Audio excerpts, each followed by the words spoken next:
많은 사람들이 세상을 두려움 가운데서 살아가죠. 생각해 보면 우리는 이 세상에 태어날 때부터 두려움을 갖고 세상을 태어나는 것이 아닌가 그런 생각을 해봅니다. 엄마 뱃속에 있다가 아기가 이제 태어날 때 막 울지 않습니까? 그 울음소리를 듣고 사실 엄마 아빠는 좋아하죠. 우리 아기가 건강하구나 하는 안도의 그런 생각을 하게 됩니다. 근데 아기 입장에서 봤을 때 아기는 사실은 두려워서 두려운 마음을 갖고 그렇게 울게 되는 것이죠. 엄마의 뱃속에 있다가 낯선 환경 가운데로 나온 것, 그것이 사실 두렵기 때문에 그렇게 울음을 터뜨리는 거죠. 뭐 이제 제가 의학적으로 정확히 알지 못하지만 인터넷에 찾아보니까 또 그런 이유를 이야기를 합니다. 엄마 뱃속에 있을 때는 탯줄을 통해서 호흡을 했지만 이제 세상 밖으로 나와서는 그렇게 할 수가 없죠. 폐로 호흡을 하는데 그것이 낯설기도 하고 아기에게는 참 어렵기 때문에 그렇게 아픔 가운데 있기 때문에 울음을 터뜨린다, 그런 설명을 보았습니다. 여러분, 사람들은 일반적으로 낯선 환경을 싫어하죠. 어쩔 수 없이 낯선 환경으로 가야 했을 때 사람들은 두려움과 불안을 경험하게 됩니다. 무엇 때문에 이렇게 두렵고 불안해 하겠습니까? 아직 경험해 보지 못했기 때문이겠지요. 낯설고 익숙하지 못하기 때문에 사람들은 두려워하고 불안해 합니다.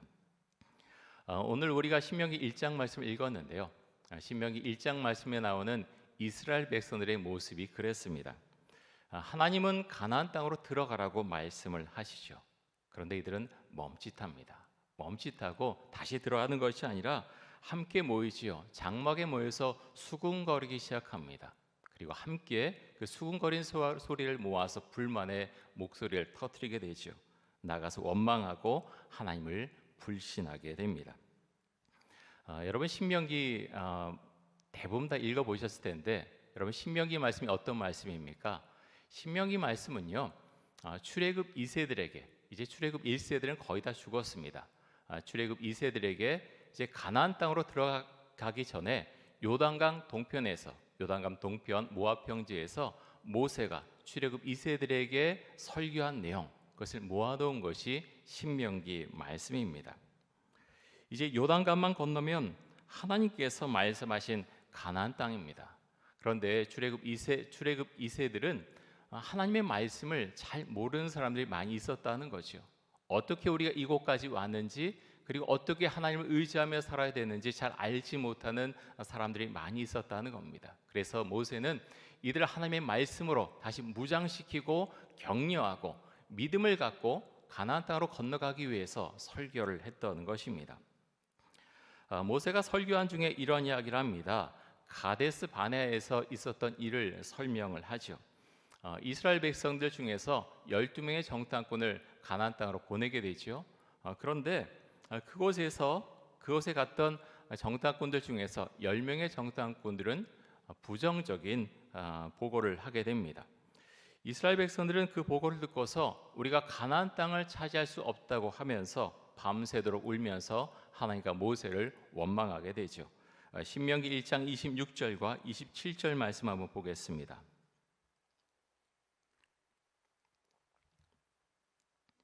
그러나 너희가 올라가기를 원하지 아니하고 너희 하나님 여호와의 명령을 거역하여 장막 중에서 원망하여 이르기를 여호와께서 우리를 미워하심으로 아모리 족속의 손에 넘겨 멸하시려고 우리를 애굽 땅으로 인도하여 내셨도다. 자, 하나님은 가라고 하시는데 가나안 땅으로 가기만 하면 된다라고 하시는데 이스라엘 백성은 어떻게 합니까? 가기 싫다는 겁니다. 가기 싫습니다. 우리는 안 가겠습니다 라고 말하죠. 이들은 이렇게 말하죠. 하나님께서 우리를 미워하셔서 이 아모리 사람, 가나안 사람들에게 넘겨서 우리를 멸하시려고 우리를 애굽 땅에서 이끌어내셨다라고 이들은 원망 섞인 목소리를 토해냅니다. 이스라엘 백성은 두려워합니다. 두려워서 생각이 완전히 마비된 것처럼 보입니다. 네, 여러분, 이스라엘 백성들이 잊고 있는 것이 있죠. 무엇을 잊어버렸습니까? 하나님께서 어떤 분이신 줄 이들은 잊고 있습니다. 집단적으로 모두가 잊고 있었다고 하는 거죠. 하나님께서 어떻게 하셨습니까? 애굽 땅에 있을 때 10가지 재앙을 내리셨죠. 마지막에 장자의 죽음을 통해서 이들을 애굽 땅에서 이끌어 내셨습니다. 그 사실 모두가 보고 있었지요. 그런데 이들은 잊고 있는 것이죠. 애굽에서 탈출한 이후에 애굽의 군대가 쫓아왔을 때 애굽의 군대를 홍해에 빠뜨리는 장면도 이들은 모두 보았습니다. 출애굽 이후에 약 200만 명이나 되는 사람들에게 물을 주시고 또 만나로 먹이시는 것, 이들은 모두 보았지요. 불기둥, 구름기둥으로 이들을 인도하는 것을 이들은 직접 경험했습니다. 그런데 이들은 그것을 모두 잊고서 하나님을 원망하고 있습니다. 이들이 하나님을 원망하는 이유는 무엇입니까? 하나님이 누구신지 이들이 깨닫지 못했기 때문에. 좀 더 분명히 이야기하면 왜 그렇습니까? 하나님을 믿지 못하겠다는 거죠. 여러분 한번 생각해 보십시오. 광야 이야기를 사실은 이스라엘 백성들을 생각하면서 하지 않을 수가 없습니다. 광야, 저도 광야를 참 많이 가봤지만 광야 참 쉽지 않습니다. 어려운 시간, 정말 삭막하고 힘들고 고난의 시간을 이들이 보내왔습니다. 그러면서 이들의 마음 가운데 사실은 하나님께서 이들을 훈련시키기 위해서 광야로 이끌어 주셨는데 이스라엘 백성들의 모습은 지금 그렇지 못하다는 거죠. 광야 그 고생을 한 것, 그들은 마음속에 어려움과 아픔을 호소를 합니다. 그러면서 하나님을 믿지 못하겠다고 마음을 모아서 함께 마음을 모아서 그렇게 불만을 토로하고 있습니다. 여러분 신앙의 공동체가 흔들리는 그 이면을 들여다보면 그 안에 늘 불만의 목소리를 토로하는 사람들, 부정적인 목소리를 주장하는 사람들이 늘 그 안에 있는 것을 알게 됩니다. 참 이상한 것은요, 처음에는 부정적인 목소리가 아주 작을 수도 있지만 그 목소리가 퍼져나가기 시작하면, 계속해서 말하기 시작하면 사람들은 귀를 기울이게 되고 어느새 자기도 모르게 그 목소리에 동참하는 경우가 굉장히 많다고 하는 것입니다. 사랑하는 성도 여러분, 요즘 어떻게 살고 계십니까? 광야길을 걷고 계십니까? 참 쉽지 않죠? 괜찮은 분들도 있지만 코로나 바이러스 때문에 직격탄을 맞은 분들도 많이 있습니다. 사업체도 힘들고 직장도 어렵고 어떤 자영업을 하는 것도 쉽지 않습니다. 어떤 일을 하지 않아도, 재정적으로 타격을 받지 않았어도 이 코로나 시대를 살아가는 것, 우리 모두에게 쉽지 않은 상황입니다. 그런 가운데서 사람들은 점점 불안해하고 두려워할 수 있다고 하는 거죠. 여러분 현재 어떤 두려움을 갖고 계십니까? 우리가 생각해 보면 참 많은 두려움을 갖게 되는데요. 사실은 그 모든 것이 영적인 것까지 연결이 됩니다.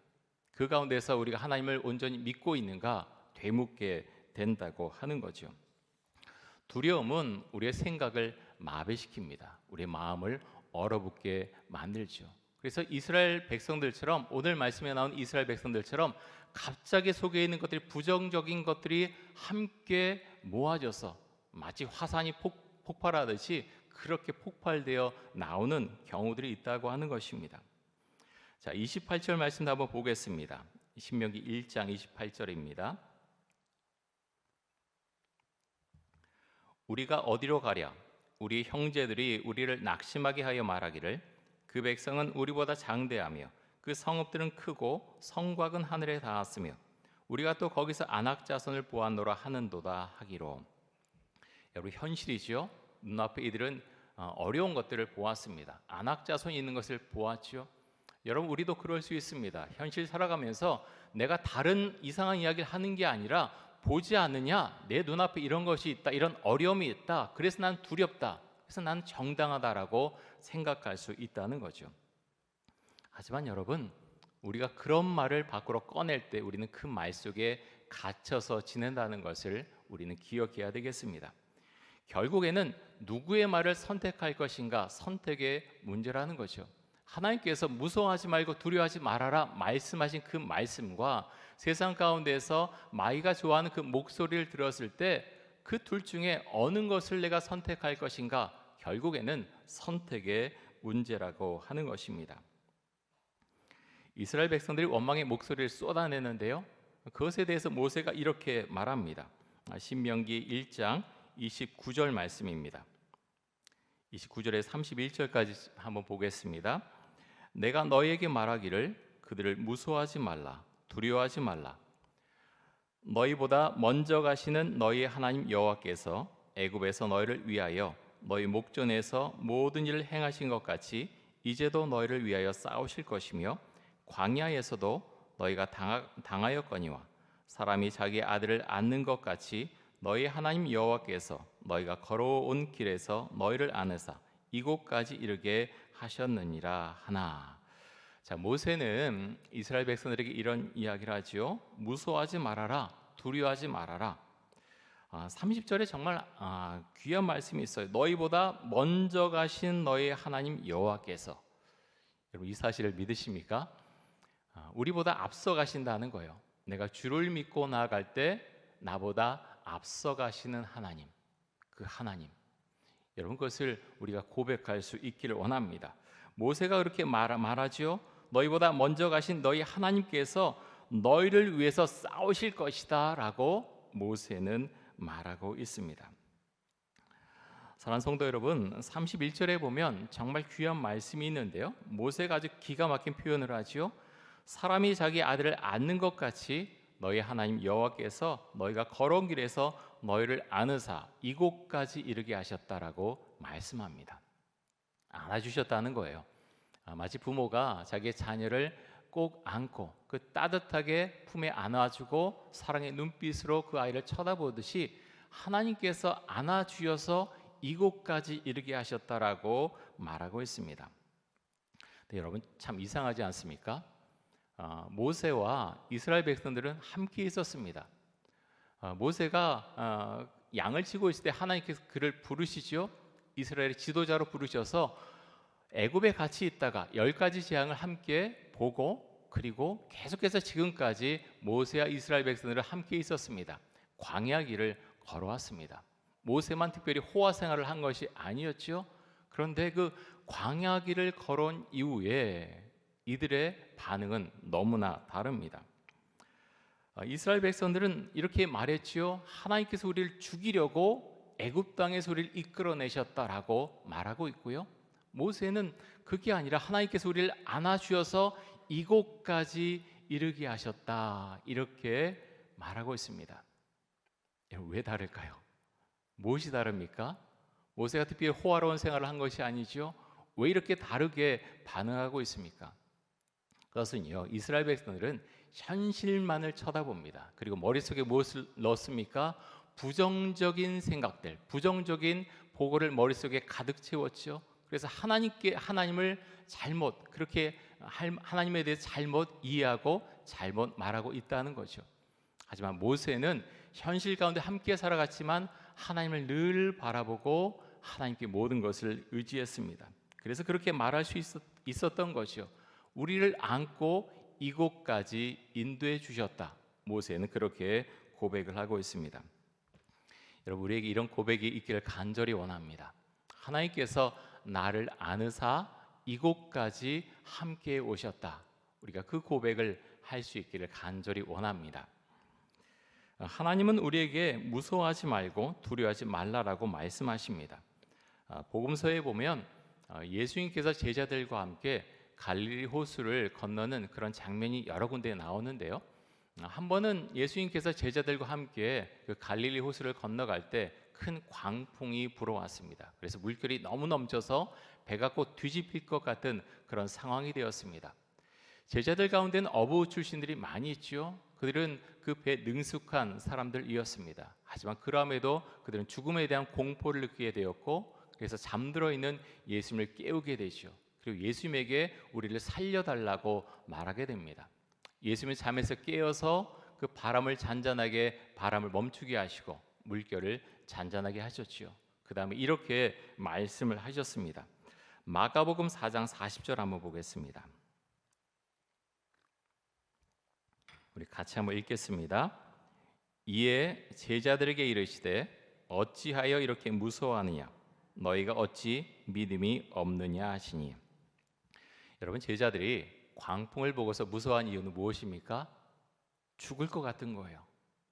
금방 배가 이제 넘어지면 죽을 것 같아서 그래서 예수님을 깨운 거죠. 이들은 정당합니다. 근데 예수님이 뭐라고 말씀하십니까? 이렇게 말씀하시죠. 너희가 어찌 믿음이 없느냐 어찌 이렇게 무서워하느냐 너희가 어찌 믿음이 없느냐. 결국에는 믿음에 대해서 말씀하십니다. 너희가 믿음이 없기 때문에 이렇게 무서워하면서 나를 깨웠다라고 말씀하고 있는 것이죠. 여러분, 믿음의 반대말은 불신이라고 말할 수도 있지만 사실 그것보다는 이렇게 말하는 것이 좋겠지요. 믿음의 반대말은 두려움과 불안. 믿음의 반대말은 두려움과 불안이다라는 거죠. 지난 주일에도 이 말씀을 드렸습니다. 믿음이 없으면 두렵고 불안해합니다. 여러분, 분명합니다. 내가 두렵고 불안한데 나는 믿음이 아주 충만하고 나는 괜찮은가? 그렇지 않다는 거죠. 내가 불안하고 두려워할 때 성령 충만하지 못하고요, 나의 믿음이 약해져 있는 나 자신의 모습을 발견하게 됩니다. 이화여자대학교 명예교수이면서 정신과 의사인 이근우 박사님이 계신데요. 이분이 이런 이야기를 하셨습니다. 고향 후배 중에 등산가가 있는데 등산가가 에베레스트 산을 등반을 했답니다. 그곳에 갔는데요, 정상까지 올라가지 못하고 8,000m까지 갔다가 더 올라가지 못하고 그곳에서 캠프를 치고 아마 그 땅을 판 것 같아요. 얼마나 춥습니까? 근데 거기서 하루를 지내고 그 밤이 끝나서 베이스 캠프로 내려왔다는 거죠. 근데 그 후배 등산가를 만났는데 그 후배 등산가는 이 이야기를 하면서 패배감에 깊이 사로잡혀 있었다고 합니다. 내가 실패했다는 거죠. 그래서 이근우 박사님이 이런 이야기를 해줬다고 합니다. 너는 실패한 것이 아니다. 3가지 면에서 너는 성공했다라고 이야기를 해줬다고 합니다. 첫째, 성공한 것은 에베레스트 한 8,000m까지 너는 올라갔는데 성공했다. 둘째, 에베레스트 한 8,000m에서 너는 하룻밤을 보내게 되는데 그곳에서 하룻밤 보낸 사람은 너밖에 없다. 너는 성공했다라고 말했죠. 그리고 세 번째는 그 8,000m에서 하룻밤을 지내고 베이스 캠프까지 돌아온 사람은 너밖에 없다. 아무도 그곳에서 베이스 캠프까지 내려오지 못했다는 거죠. 그 점에 있어서 너는 성공했다라고 격려를 해주었다고 합니다. 이근우 박사님의 이야기를 들으면서 그런 생각을 하게 됩니다. 우리가 정말 올라가려고 하는 곳은 어디인가? 그러면서 이근우 박사님이 이런 이야기를 하세요. 수많은 사람들 상담해 봤는데 사람들은 성공과 실패에 자기 인생을 대입해서 많이 판단하고 결정을 한다고 합니다. 그러면서 이런 이야기를 하십니다. 실패와 성공으로 우리 인생을 바라보는 것이 아니라 성장이라고 하는 관점으로 우리 인생을 바라보는 것이 훨씬 건강한 모습입니다 라는 말씀을 하셨습니다. 여러분, 그렇죠? 사람은 이상하게요, 성공을 해도 어떤 허탈감이 찾아오고요, 성공한 다음에 다시 무너질 수도 있습니다. 그런데 그런 관점이 아니라 성장이라고 하는 관점으로 어떤 일을 바라봤을 때 우리가 비록 어떨 때는 목표에 도달하지 못한다 할지라도 그 목표에 도달하려고 하면서 성장해 있는 자신의 모습을 우리가 발견하게 된다고 하는 거죠. 여러분들 중에 혹시 두려움을 갖고 계신 분들이 계십니까? 주님께서 그분들에게 물어보십니다. 너에게 믿음이 있느냐? 너에게 믿음이 있느냐? 다윗은 시편 34편 4절에서 이렇게 자신의 신앙을 고백을 하고 있습니다. 이렇게 시편 34편 4절에서 고백하는데요, 우리 함께 읽겠습니다. 내가 여호와께 간구하매 내게 응답하시고 내 모든 두려움에서 나를 건지셨도다. 여러분, 시편 34편은 다윗이 사울에게 쫓겨다니는 그런 상황 가운데서 지은 시편입니다. 어떨 때였냐면 얼마나 다급했던지 다윗은 블레셋과 참 전쟁을 많이 했는데요, 블레셋의 가드왕 아비멜렉에게 가게 되죠. 근데 그것에 생명의 위협을 느끼게 되죠. 그래서 이 다윗이 그 앞에서 미친 채 합니다. 미친 채에서 겨우겨우 그것을 빠져나오게 되죠. 일이 있고 나서 지은 시편이 시편 34편 말씀입니다. 그렇게 어려운 가운데서 내가 하나님께 간구했더니 하나님께서 나에게 두려움에서 벗어나게 해주셨도다. 다윗은 고백하고 있습니다. 여러분, 우리도 이럴 수 있기 원합니다. 두려움이 왔을 때 가만히 있으면서 주저하는 것이 아니라 다윗처럼 하나님 앞에 간구할 수 있기 원합니다. 간구해서 두려움에서 빠져나올 수 있기를 간절히 원합니다. 여러분, 우리가 두려워할 분이 누구십니까? 오직 한 분밖에 없지요. 히브리서 12장 28절 한번 보겠습니다. 우리 같이 한번 읽겠습니다. 그러므로 우리가 흔들리지 않는 나라를 받았은즉 은혜를 받자. 이로 말미암아 경건함과 두려움으로 하나님을 기쁘시게 섬길지니 또는 감사하자. 자, 히브리서 기자는 이렇게 말하고 있습니다. 경건함과 두려움으로 하나님을 기쁘게 섬기자라고 말하고 있습니다. 여러분, 우리가 두려워할 대상은 오직 하나님 한 분밖에 없습니다. 다른 것들은 우리가 두려워할 필요가 없다고 하는 거죠. 세상에 대한 두려움은 우리를 무기력하게 만듭니다. 만약 두려움으로 인해서 우리가 아무것도 시도하지 못하고 아무것도 하지 못한다면 그건 하나님께서 원하시는 우리의 모습이 결코 아닐 것입니다. 여러분, 믿음의 반대말은 두려움과 염려로 하는 것, 우리가 기억할 수 있기를 원합니다. 하나님은 우리가 무서워하지 않고 두려워하지 않고 믿음을 갖고 세상을 살아가길 원하십니다. 두 개의 성경 말씀을 함께 읽고 설교를 마치려고 하는데요. 마태복음 6장 6절 한번 먼저 보겠습니다. 우리 같이 한번 읽겠습니다. 너는 기도할 때에 내 골방에 들어가 문을 닫고 은밀한 중에 계신 내 아버지께 기도하라. 은밀한 중에 보시는 내 아버지께서 갚으시리라. 여러분, 이 말씀 믿으시죠? 이 말씀을 믿는다면 우리가 이 말씀 그대로 할 수 있기 원합니다. 골방에 들어가서 주 앞에 기도할 때 주님께서 응답하시고 우리의 길을 이끌어 주실 것입니다. 자, 이어서 마태복음 6장 33절과 34절입니다. 우리 같이 한번 읽겠습니다. 그런즉 너희는 먼저 그의 나라와 그의 의를 구하라. 그리하면 이 모든 것을 너희에게 더하시리라. 그러므로 내일 일을 위하여 염려하지 말라. 내일 일은 내일이 염려할 것이요 한날의 괴로움은 그날로 족하니라. 자, 예수님께서 우리에게 말씀하십니다. 염려할 것이 있느냐? 그 염려를 끌어안고 살지 말아라 라고 말씀하십니다. 그러면서 그 전에 무엇을 말씀하십니까? 하나님의 나라를 위해서 하나님의 나라와 그의 의를 구하라 라고 말씀합니다. 우리는 생각할 수 있습니다. 내 현실이 정말 내가 무너져 버릴 수 있는데 내가 주의 일이 문제입니까? 내일부터 해결하고 그 다음에 주의 일을 하든지 그때 가서 생각해 보겠습니다 라고 반응할 수도 있겠죠. 근데 하나님 우리에게 그렇게 말씀하지 않으십니다. 너희는 먼저 하나님의 나라와 의를 구하라 라고 말씀합니다. 여러분, 사실 이 속에 많은 은혜와 또 믿음의 비밀이 있습니다. 여러분 각자가 하나님 앞에 기도해 보십시오. 어려움 중에 있습니까? 두려움 가운데 있습니까? 그렇다면 주님, 제가 주님을 위해서 무엇을 하면 좋겠습니까? 무엇을 나에게 말씀하십니까? 물으십시오. 하나님의 방법은 세상의 상식과 참 많이 다릅니다. 나는 싫고 이스라엘 백성들은 말하죠. 우리는 원하지 않습니다. 가나안 땅 들어가지 않겠습니다 라고 하면서 하나님을 원망하고 하나님을 호도합니다. 이상하게 말하죠. 하지만 은혜가 들어가면 모세처럼 말할 수 있는 겁니다. 우리를 안아주셨다. 안아주셔서 여기까지 이끌어 주셨다라고 모세는 고백하죠. 이런 모세의 고백이 우리에게 임할 수 있길 원합니다. 너희는 먼저 하나님의 나라와 그의 의를 구하라라고 우리에게 말씀하셨습니다. 참 이상한 것은 우리가 그 말씀에 먼저 순종했을 때 은혜가 우리의 삶 가운데 밀려온다고 하는 것입니다. 내 머리로 다 이해하고 그 다음에 따라가려고 하면 뭔가 박자가 맞지 않습니다. 여러분, 그렇습니다. 하나님의 방법은 우리의 생각과 다를 때가 너무나 많습니다.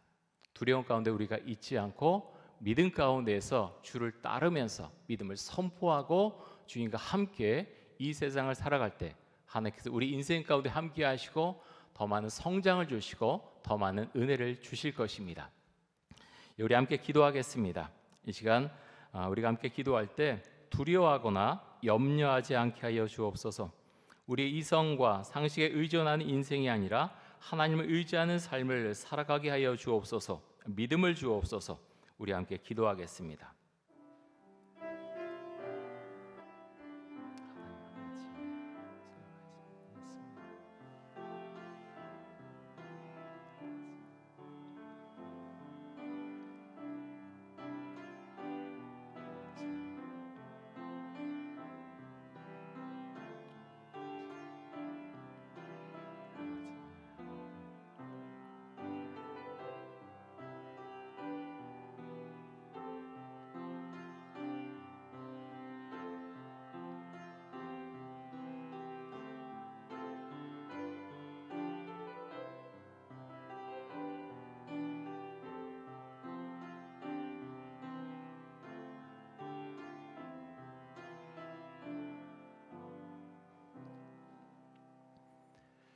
하나님 감사합니다.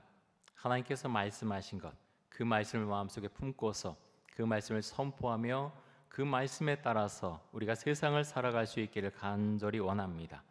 우리에게 있는 두려움과 무서움에서 우리가 벗어나게 해주시고 하나님을 온전히 믿고 신뢰하며 그 하나님과 함께 이 세상을 기쁨 가운데 은혜 가운데 살아갈 수 있도록 하여 주옵소서.